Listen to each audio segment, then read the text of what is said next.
Welcome back to my channel. ಹೊಸದಾಗಿ channel ನೋಡ್ತಾ ಇದ್ದರೆ ಸಬ್ಸ್ಕ್ರೈಬ್ ಮಾಡಿಕೊಂಡು ಸಪೋರ್ಟ್ ಮಾಡಿ. ವಾರಾಹಿ ದೇವಿಯ ಆಶೀರ್ವಾದ ಎಲ್ಲರ ಮೇಲೂ ಇರಲಿ ಅಂತ ವಿಡಿಯೋ ಪ್ರಾರಂಭ ಮಾಡ್ತಾ ಇದ್ದೀನಿ. ಬುಧವಾರ ನಮಗೆ ತಿಂಗಳ ಮೊದಲನೆಯ ದಿನ ಪ್ರಾರಂಭ ಆಗ್ತಾಯಿದೆ. ತಿಂಗಳು ಪೂರ್ತಿ ನಾವು ಈ ಪರಿಹಾರವನ್ನು ಮಾಡಿಕೊಂಡಾಗ ನಮ್ಮ ಆರೋಗ್ಯ, ಹಣಕಾಸಿನ ಸಮಸ್ಯೆ, ಜೀವನ ಪ್ರತಿಯೊಂದರ ಮೇಲೂ ಕೂಡ ಅದರ ಪ್ರಭಾವ ಬೀರುವಂಥದ್ದು ಇರುತ್ತೆ. ಅದಕ್ಕೆ ಎಲ್ಲವೂ ಕೂಡ ಸರಾಗವಾಗಿ ಆಗಬೇಕು, ನಿರ್ವಿಘ್ನವಾಗಿ ನೆರವೇರಬೇಕು ಅನ್ನೋದಕ್ಕೆ ಬುಧವಾರ 1ನೇ ತಾರೀಕು ಬಂದಿರೋದ್ರಿಂದ ಅತೀಂದ್ರಿಯ ಶಕ್ತಿಗಳು ಇರುತ್ತೆ. ಸ್ನೇಹಿತರೆ, ಈ ದಿನ ನೀವು ಇದೊಂದನ್ನು ತಿನ್ನೋದ್ರಿಂದ ತುಂಬ ಚೆನ್ನಾಗಿ ಆರೋಗ್ಯ ಕೂಡ ನಮಗೆ ದುಪ್ಪಟ್ಟು. ಆರೋಗ್ಯ ಅನ್ನುವಂಥದ್ದು ಒಂದು ವರದಾನ. ಎಲ್ರಿಗೂ ಕೂಡ ಈ ಪರಿಹಾರವನ್ನು ಮಾಡಿಕೊಂಡಾಗ ಮನೆಯಲ್ಲಿ ಇರುವಂಥ ಮುಖ್ಯವಾಗಿ ಏನು ಹಣಕಾಸಿನ ಸಮಸ್ಯೆಗಳು ಇರುತ್ತೆ ನೋಡಿ, ಅದನ್ನು ಹೋಗಲಾಡಿಸುತ್ತೆ. ಹೌದು, ಆಶ್ಚರ್ಯ ಇರಬಹುದು. ನಾವು ಮಾಡುವಂಥ ಊಟ ಹಾಗೂ ನಮ್ಮ ಜೀವನ ಶೈಲಿ, ನಮ್ಮ ಅಭಿವೃದ್ಧಿ ಇದೆಲ್ಲವೂ ಕೂಡ ಒಂದಕ್ಕೆ ಒಂದು ಲಿಂಕ್ ಆಗಿರುತ್ತೆ. ಇದನ್ನು ನಾವು ಯಾವ ದಿನ ತಿನ್ನೋದ್ರಿಂದ ಪರಿಹಾರ ಸಿಗುತ್ತೆ, ಅದು ಕೂಡ ಬಹಳ ಮುಖ್ಯವಾಗಿರುತ್ತೆ. ಇದನ್ನು ನೀವು ಈ ದಿನ ತಿನ್ನಿ. ಬುಧವಾರ ಬಂದಿರೋದ್ರಿಂದ ಗಣಪತಿಯನ್ನು ಎಲ್ಲರೂ ಎಲ್ಲ ವಿಧಾನದಲ್ಲೂ ಕೂಡ ಪೂಜೆ ಮಾಡುವಂಥದ್ದು. ಏಕೆಂದರೆ ಗಣಪತಿಯನ್ನು ನಾವು ವಿಘ್ನ ವಿನಾಶಕ ಅಂತ ಹೇಳ್ತೀವಿ. ನಮ್ಮ ಕೆಲಸಗಳಲ್ಲಿ ಯಾವುದೇ ರೀತಿಯಾದಂಥ ವಿಘ್ನ ಬರದೆ ನಾವು ಸರಾಗವಾಗಿ ಕೆಲಸಗಳಲ್ಲಿ ಜಯವನ್ನು ಸಾಧಿಸಬೇಕು ಅಂತ ಬಯಸ್ತಾ ಇರ್ತೀವಿ.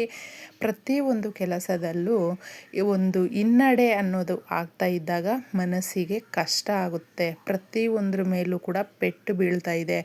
ಪದೇ ಪದೇ ನಮ್ಮ ಜೀವನ ಏಕೆ ಈ ರೀತಿ ಕಷ್ಟಕ್ಕೆ ಗುರಿ ಆಗ್ತಾ ಇದೆ, ಇದನ್ನು ನಾವು ಒಂದೊಂದು ಸಾರಿ ಪ್ರಶ್ನೆ ಮಾಡ್ಕೊಳ್ತಾ ಇರ್ತೀವಿ. ಅಂತಹವರು ಬುಧವಾರದ ದಿನ ಹೆಸರು ಕಾಳನ್ನು ದೇವಸ್ಥಾನಕ್ಕೆ, ಗಣಪತಿಯ ದೇವಸ್ಥಾನಕ್ಕೆ ಬೆಲ್ಲ, ಅಕ್ಕಿ ಹಾಗೂ ಹೆಸರು ಕಾಳನ್ನು ಕೊಡಬಹುದು. ಇಲ್ವಾ, ನೀವು ದೇವಸ್ಥಾನಕ್ಕೆ ಹೋಗಲಿಲ್ಲ ಅಂತ ಹೇಳಿದ್ರು, ಯಾರಾದರೂ ನಿರ್ಗತಿಕರು ಇರ್ತಾರೆ, ಅವ್ರಿಗೆ ದಾನ ಮಾಡಿದಾಗ ಆ ದಾನದಲ್ಲಿ ಇರುವಂಥದ್ದು ಎಷ್ಟೊಂದು ಸಮಸ್ಯೆಗಳನ್ನು ಬಗೆಹರಿಸುತ್ತೆ, ನೆಮ್ಮದಿ ಕೊಡುತ್ತೆ. ಸ್ನೇಹಿತರೆ, ಹಂಚಿಕೊಂಡು ತಿನ್ನೋದ್ರಿಂದ ನೋಡಿ, ಸಾಧ್ಯ ಆದರೆ ಅದನ್ನು ಮಾಡಿ ಪ್ರತಿ ಬುಧವಾರ ಕೂಡ ಮಾಡಿಕೊಳ್ಬಹುದು. ಏಕೆಂದರೆ ನಮ್ಮ ಹತ್ರ ಏನಿರುತ್ತೋ ಅದನ್ನು ನಾವು ಇನ್ನೊಬ್ಬರಿಗೆ ಕೊಟ್ಟಾಗ ಅದರ ಆನಂದ, ಖುಷಿ ನಮಗೆ ಜಾಸ್ತಿ ಸಿಗುತ್ತೆ ಅಂತ ಹೇಳಬಹುದು.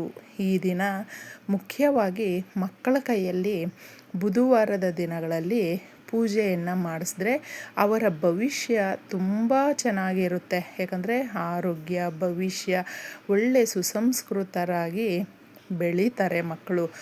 ಎಂತಹದ್ದೇ ವಿಧಾನದಲ್ಲಿ ಕೂಡ ಮಕ್ಕಳು ಗಣಪತಿಯನ್ನು ಆರಾಧನೆ ಮಾಡಿದ್ರೂ ಕೂಡ ಇಷ್ಟಪಡ್ತಾನೆ. ಓಂ ಗಂ ಗಣಪತಿಯೇ ನಮಃ ಈ ಮಂತ್ರವನ್ನು 108 ಬಾರಿ ಪಠಣೆ ಮಾಡಿ ನಿಮ್ಮ ಕೆಲಸಗಳು ಸರಾಗವಾಗಿ ನಡೆಯುತ್ತೆ. ಎಲ್ಲ ರೀತಿಯಲ್ಲೂ ಕೂಡ ವಿಘ್ನಗಳನ್ನು ವಿನಾಶ ಮಾಡ್ತಾನೆ. ಅದಕ್ಕೆ ಇನ್ನು ಈ ವಸ್ತುವನ್ನು ಅಂದರೆ ಕಡಲೆಕಾಳು ನಾವು ನ್ಯಾಚುರಲ್ಲಾಗೆ ಒಂದು ಆರೋಗ್ಯವರ್ಧಕವಾದ ಒಂದು ಈ ಪದಾರ್ಥವನ್ನು ಸೇವನೆ ಮಾಡೋದ್ರಿಂದ ದುಪ್ಪಟ್ಟು ಶಕ್ತಿ ಅನ್ನುವಂಥದ್ದು ಬರುತ್ತೆ. ತುಂಬ ಜನಕ್ಕೆ ವ್ಯಾಯಾಮ ಮಾಡುವಂಥವರು ಇದನ್ನು ಸೇವನೆ ಮಾಡ್ತಾರೆ. ಪ್ರತಿಯೊಬ್ಬರಿಗೂ ಕೂಡ ಇದು ಎಷ್ಟು ಆರೋಗ್ಯವರ್ಧಕ ಅಂದರೆ, ಇದನ್ನು ಗುರುಬಲ ಹೆಚ್ಚಾಗೋದಕ್ಕೆ, ಗುರುವಿನ ಆಶೀರ್ವಾದ ಪಡ್ಕೊಂಡ್ರೆ ಮಾತ್ರ ಜೀವನದಲ್ಲಿ ನಾವು ಪ್ರತಿಯೊಂದು ಕೆಲಸದಲ್ಲೂ ಯಶಸ್ಸನ್ನು ಗಳಿಸ್ತೀವಿ. ಪ್ರತಿಯೊಂದು ಕೆಲಸದಲ್ಲೂ ನಮಗೆ ಆದಾಯ ಏನಾದರೂ ನಮಗೆ ದುಪ್ಪಟ್ಟಾಗಬೇಕು, ಆದಾಯದ ಮಾರ್ಗಗಳು ತೆರೆದುಕೊಳ್ಬೇಕು, ಧನದ ದ್ವಾರಗಳು ತೆರೆದುಕೊಳ್ಬೇಕು, ಈ ಥರ ಬಯಸ್ತಾ ಇದ್ದರೆ ಇದನ್ನು ಮಾಡಿಕೊಳ್ಳಿ. ಕಡಲೆಕಾಳನ್ನು ನೆನೆಸಿ ಬೇಯಿಸಿಬಿಟ್ಟು ತಿನ್ನೋದ್ರಿಂದ ಗ್ರಹಗಳು, ಮುಖ್ಯವಾಗಿ ಬುಧ ಗ್ರಹ ಹಾಗೂ ಗುರು ಗ್ರಹಗೆ ಸಂಬಂಧಪಟ್ಟಂಥದ್ದು. ಬುಧ ಗ್ರಹ ಅಂತ ಹೇಳಿದ್ರೆ ಕೆಲಸ, ವಾಕ್ಚಾತುರ್ಯ, ಮಾರ್ಕೆಟಿಂಗ್, ಬಿಸ್ನೆಸ್ ಏನೇ ಇರಬಹುದು ಅದರಲ್ಲಿ ನಾವು ಯಶಸ್ಸನ್ನು ಪಡ್ಕೊಳ್ತೀವಿ. ಎಷ್ಟೋ ಜನಕ್ಕೆ ಸಮಸ್ಯೆಗಳಿರುತ್ತೆ, ಕೆಲಸ ಸಿಗ್ತಾ ಇರೋದಿಲ್ಲ ಅಂತಂದ್ಬಿಟ್ಟು. ಈ ರೀತಿ ಇದನ್ನು ಸೇವನೆ ಮಾಡೋದ್ರಿಂದ ಕೂಡ ನಮಗೆ ತುಂಬ ಚೆನ್ನಾಗಿ ನಾವು ಏನು ಅಂದುಕೊಂಡಿರ್ತೀವಿ ಮನಸ್ಸಲ್ಲಿ ಆ ಕೆಲಸಗಳು ಸರಾಗವಾಗಿ ಆಗುತ್ತೆ. ಅದಕ್ಕೆ ಕಡಲೆಕಾಳನ್ನು ನೆನೆಸಿಬಿಟ್ಟಿದ್ದೆ ನಿಮ್ಮ ಇಷ್ಟದ ಅಡುಗೆ ಯಾವುದೇ ರೀತಿಯಾದಂಥ ಪದಾರ್ಥ ಇರಬಹುದು ಸೇವನೆ ಮಾಡಬಹುದು. ಯಾವುದೇ ರೀತಿಯಲ್ಲಿ ಕಡಲೆಕಾಳನ್ನು ಹೀಗೆ ತಿನ್ನಬೇಕು ಅಂತಿಲ್ಲ. ತುಂಬ ಜನಕ್ಕೆ ಕಡಲೆಕಾಳನ್ನು ಬೇಯಿಸಿಬಿಟ್ಟಿದ್ದೆ ಅದಕ್ಕೆ ಬೆಲ್ಲವನ್ನು ಮಿಕ್ಸ್ ಮಾಡಿ ತಿನ್ನುವಂಥ ಅಭ್ಯಾಸ ಕೂಡ ಇರುತ್ತೆ. ಇಲ್ಲ ಅಂತ ಹೇಳಿದ್ರೆ ಜೇನುತುಪ್ಪ ಅಥವಾ ಸಕ್ಕರೆ ಇದನ್ನು ಹಾಕಿ ತಿನ್ನಬಹುದು.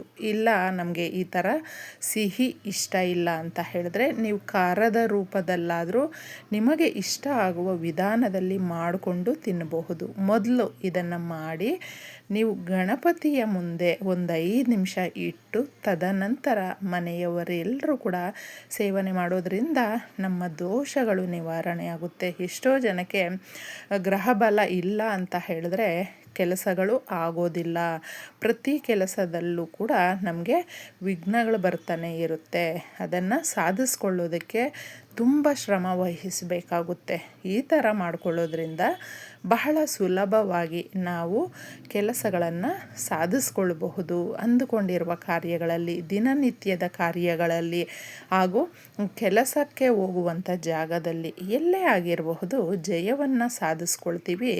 ಈ ಪ್ರಯತ್ನವನ್ನು ಮುಖ್ಯವಾಗಿ ಬುಧವಾರದ ರಾತ್ರಿ ಒಳಗಡೆ ಮಾಡಿಕೊಳ್ಳಿ. ಇನ್ನು ಮುಖ್ಯವಾಗಿ ಹೇಳಬೇಕು ಅಂದರೆ ದೇವಸ್ಥಾನಕ್ಕೆ ನಾವು ಹೋಗ್ತೀವಿ, ಹೆಸರು ಕಾಳನ್ನು ಅಲ್ಲಿ ಕೊಡಬಹುದಾ? ಆರಾಮಾಗಿ ಹೆಸರು ಕಾಳನ್ನು, ಬೆಲ್ಲ, ಅಕ್ಕಿಯನ್ನು ಹಾಗೂ 11 ರೂಪಾಯಿಯನ್ನು ಇಟ್ಟು ಎಲೆ ಅಡಿಕೆಯಲ್ಲಿ ಕೊಡೋದ್ರಿಂದ ನೀವು ದೊಡ್ಡ ದೊಡ್ಡ ಕನಸನ್ನು ಕಟ್ಟಿರ್ತೀರ ನೋಡಿ, ಆ ಕನಸು ನೆರವೇರುತ್ತೆ. ಹೌದು, ಅದಕ್ಕೆ ಬುಧವಾರದ ದಿನಗಳಲ್ಲಿ ಮಾತ್ರ ನೀವು ನೆನಪಿಟ್ಕೊಂಡಿದ್ದೆ ಈ ಸಣ್ಣ ಪರಿಹಾರಗಳು ಹಾಗೂ ಬದಲಾವಣೆಗಳನ್ನು ಯಾರು ಮಾಡ್ಕೊಳ್ತಾರೋ ಅವರ ಜೀವನದಲ್ಲಿ ಎಲ್ಲ ರೀತಿಯ ಸುಖ, ಶಾಂತಿ, ಸಮೃದ್ಧಿ ಅನ್ನುವಂಥದ್ದು ಬರುತ್ತೆ. ಮನೆಯಲ್ಲಿ ಇರುವಂಥ ಬಡತನ ದೂರ ಆಗುತ್ತೆ. ಯಾಕಂದರೆ ಗಣಪತಿಯನ್ನು ಪೂಜೆ ಮಾಡೋದ್ರಿಂದ ಶ್ರೀ ಮಹಾಲಕ್ಷ್ಮಿ ಪ್ರಸನ್ನಗೊಳ್ತಾಳೆ. ಶ್ರೀ ಮಹಾಲಕ್ಷ್ಮಿಗೆ ತುಂಬ ಇಷ್ಟ ಈ ರೀತಿ ನಾವು ಮಾಡೋದ್ರಿಂದ. ಆ ತಾಯಿ ನಮ್ಮ ಮನೆಯಲ್ಲಿ ಇರುವಂಥ ಬಡತನವನ್ನು ಹೋಗಲಾಡಿಸ್ತಾಳೆ, ಸಿರಿ ಸಂಪತ್ತು ಐಶ್ವರ್ಯವನ್ನು ಕೊಡ್ತಾಳೆ. ಮಾಡ್ಕೊಂಡು ನೋಡಿ, ಎಲ್ರಿಗೂ ಕೂಡ ಒಳ್ಳೆಯದಾಗಲಿ.